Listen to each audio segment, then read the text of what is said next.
In the early years of the 6th century, Scotland was yet to be, and the land was split between 4 great powers.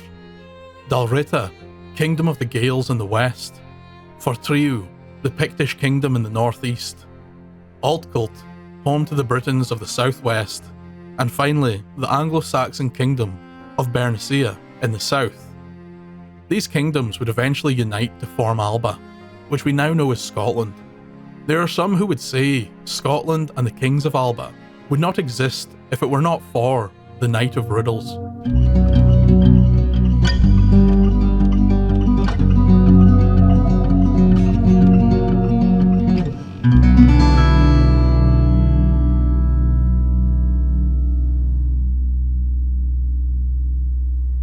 Arden, Lord of the Gaels and King of Dal Riata, had 2 sons. During the birth of his first son, Arden's wife would die. She had not been gone long when the king took a second wife, who would grant the king a second son. As the years went on and the boys grew to young men, the queen suddenly realised that her son would not be the one to inherit the throne. This thought she could not abide, and so decided to kill the eldest son. She would conspire with the castle's cook to poison the heir's drink. Her son heard of the plot, and caring deeply for his brother, went to him and told him not to take the drink that night. After the evening meal, the queen was beside herself in rage. The boy was not dead. In fact, he looked more healthy than ever. Thinking the volume of poison was inadequate, she returned to the cook, and they attempted their scheme once more. But this time, the cook added enough poison to kill 100 men. But the younger son was eavesdropping on this conversation as well, and hurried to tell his brother. When the eldest was served his evening draught, he poured all the liquid into a small vial and went to his brother's room. "I can stand this no longer," said the elder brother. "If I stay here, I have no doubt that the queen will find some way to kill me. I will leave and create my own future." Without a second thought, his brother told him he would not go alone. He would be accompanied by himself, and they would face their future together. The brothers gathered supplies and took from the stables 2 old horses. They left that night and headed south. Not more than a few miles into their journey, the eldest said, "There is no knowing if the cook went through with the plan. There may not be any poison within this vial. Try it on one of the horses," called the younger of the 2. A few drops from the vial were placed in the ear of the horse, and a few moments later, the animal dropped down dead. "I am still not convinced," murmured the older brother. "That horse was old and lame. It could have been a mere coincidence." "I suppose that's possible," said the younger brother. "We should try it again on my horse." The pair once again poured a few drops of the poison into the horse's ear. Within a few moments, the horse fell down dead. The pair's question had been answered, but now they realised their folly. They were stranded in the middle of an unknown wood, and the cold and dark were surrounding them. Each cursed the other for their part in the idiocy that killed the horses. As the pair began to freeze, they decided to skin the horses so that they may use the hides to survive the night. In the morning, the brothers awoke to find 12 ravens feasting on the horses. They were not long there before they too fell down dead. Gathering the ravens, the lost siblings continued through the woods. By the late afternoon, they saw white smoke above the trees in the distance, and by the late evening discovered a small village. The pair, using their horse hides, slept in the barn. As the sun rose, they met the village baker and inquired if he could make a dozen pies from the ravens. The baker, seeing that the pair had little between them, took pity and completed the job free of charge. With a small sack now filled with raven pies, the brothers continued their journey. They walked out of the village and through a deep dark wood. By sundown, they had covered quite the distance, and now by the warmth of the fire, they heated 2 of the pies. Just as they were about to begin their well-deserved meal, a group of bandits came out of the surrounding trees, and at sword point demanded their gold. Of course the pair had no gold and pleaded with the men. "We have nothing but a little food and 2 horse hides." The wicked men stole the raven pies and began to eat, but within a few moments they fell to the ground. Luck was on the side of the brothers that day, as the poison was still as strong as ever. The pair ransacked the pockets of the 24 dead bandits They found weapons, armour, and a good deal of gold and silver. The two young men continued on their journey for some years. In that time, they would live as wanderers and travel the land, becoming strong and gaining much knowledge. One day, the brothers, now very much men, heard a curious tale from a travelling merchant. The tale was of a great warrior who had become an incredibly wise king. He was known to live in the finest castle of all the lands, but the great castle of this strange king was no match to the beauty of his daughter. It was said there was no other of her radiance that lived upon this earth. So precious was she that the king declared no man may marry her without first asking a question of the king, which he could not solve. On the other hand, if the king solved the puzzle, your life would be forfeit. This unusual marital condition is how the king came by his title, the Knight of Riddles. The brothers thought themselves capable of besting the wise king and headed forth to challenge him and win the beautiful bride.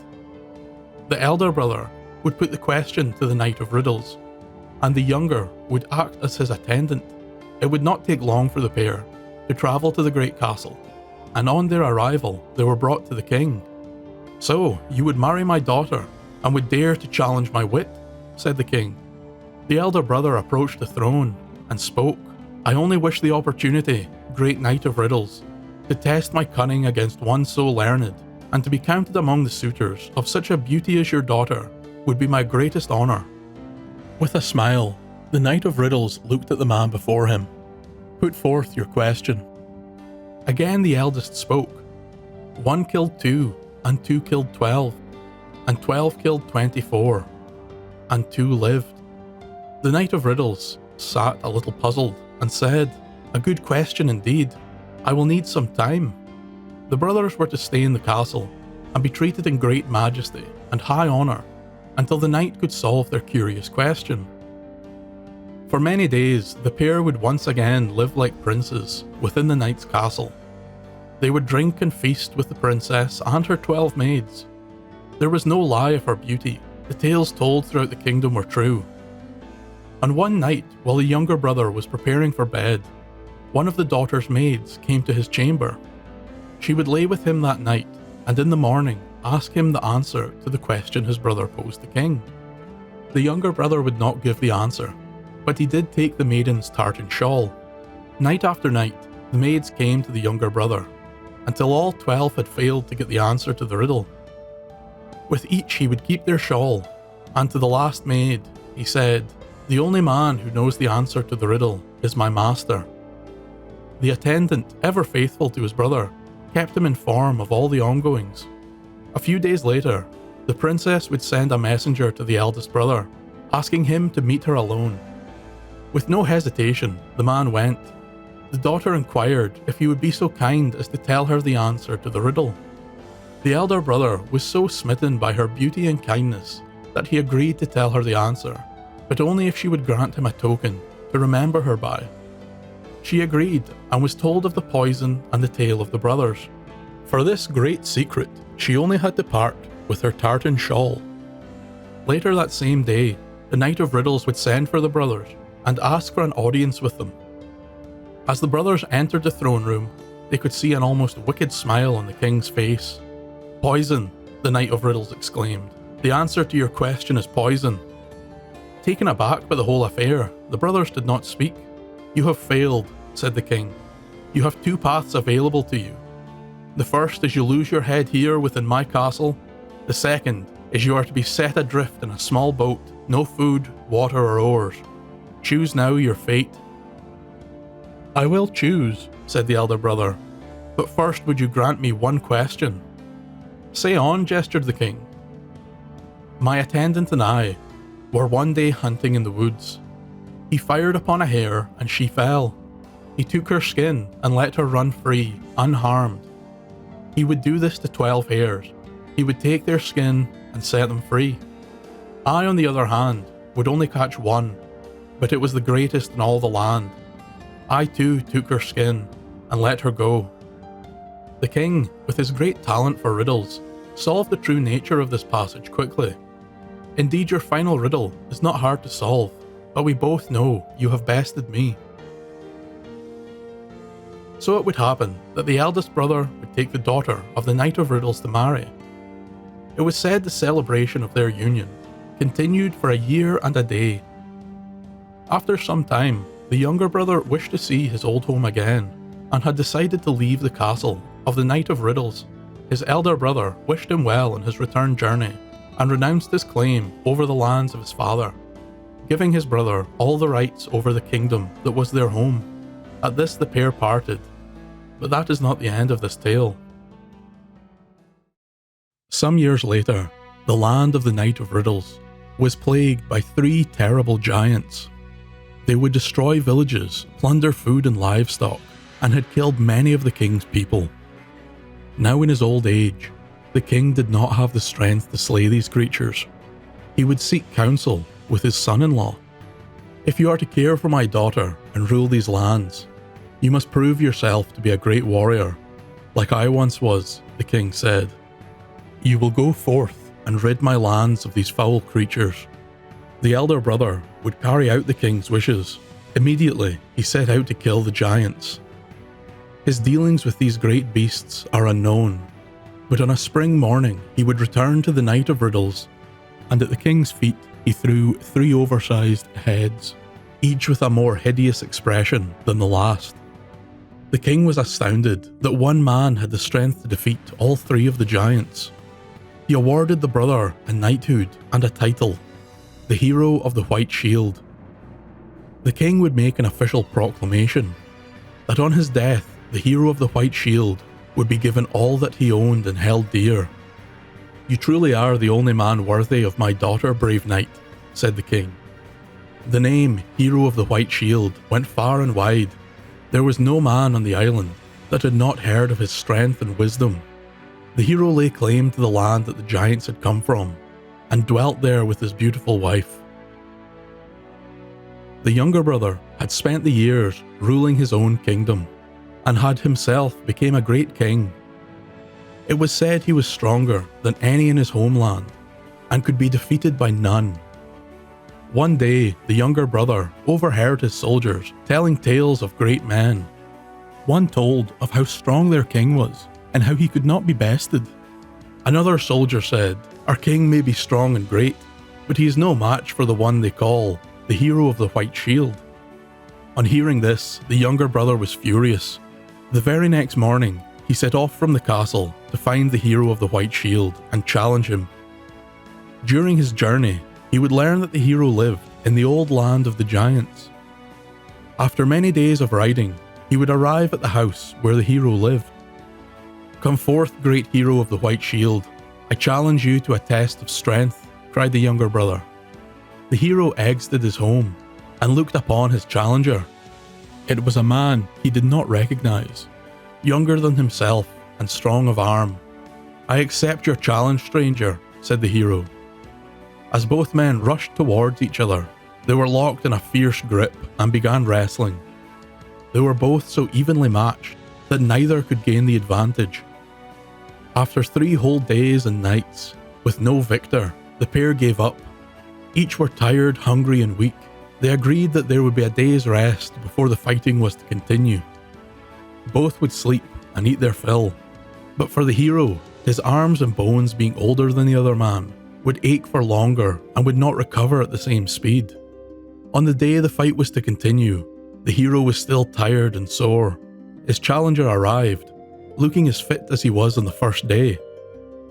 Without words, the 2 men once again charged, locking arms and pushing with all the strength they could muster. The hero began to lose his footing and was thrown backwards into a river. When he pulled himself up onto the bank, he looked at the other man and said, "There must be some of my blood in you before you could have done that to me." The younger man looked inquisitively at the hero. "What blood is yours?" He stood proudly, even in defeat, and said, "I am son of Arden, Lord of the Gaels and King of Dal Riata. I am he who bested the Knight of Riddles, and he who slew the giants and became the hero of the White Shield. Who are you, brave warrior?" The younger man finally seen the hero for who he was, even though time had changed his appearance. With a smile, the younger man shouted, I am the brother of the hero of the white shield." The hero with great booming laughter took hold of his brother. "I knew only a man of my blood was strong enough to best me. Welcome to my land, brother. It has been far too long." The brothers united once more, spent many days telling stories of battles and quests each had undertaken over the years. They reminisced about times gone by and wept for friends and family lost to time. When it was time for the younger brother to return to his kingdom, the hero would accompany him on his journey.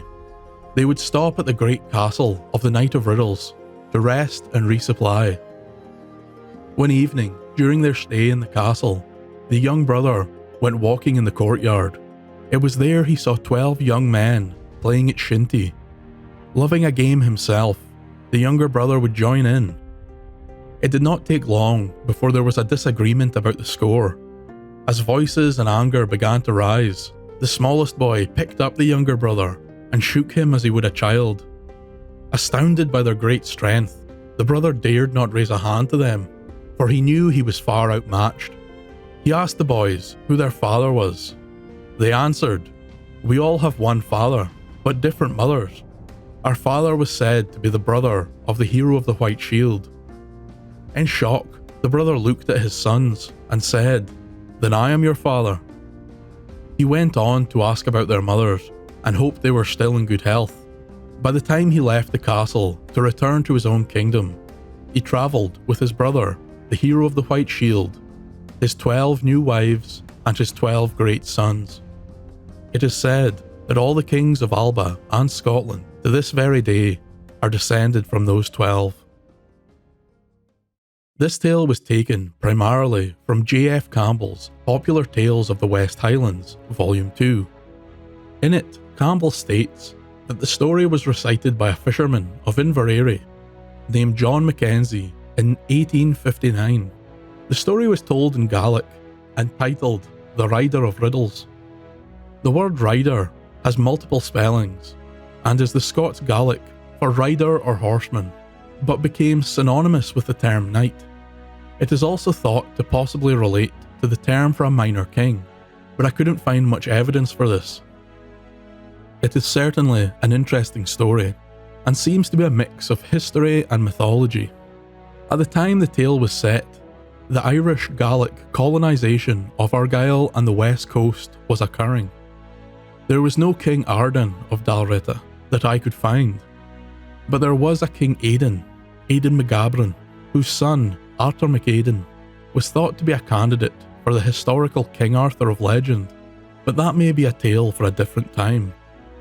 One final point about the tale of the Knight of Riddles is that it bears an uncanny resemblance to a Germanic tale recorded by the brothers Grimm. This story, titled The Riddle, begins when a prince and his servant are told that the prince's mother is a witch and will poison him. It ends with the prince marrying a beautiful princess after he told her a riddle she could not answer. There is no Knight of Riddles or the second half of the tale. Also, there is only 3 maids, and the prince's servant is not quite as lucky as the younger brother. This tale was published in Germany in 1819, so 40 years before it would be recorded by Campbell. But both tales had been told for many years before either were recorded. There is just not enough evidence to suggest which was the original source, although I definitely see a strong connection between the two. I will put links to both tales in the description below, so you may judge for yourself. Thank you for listening.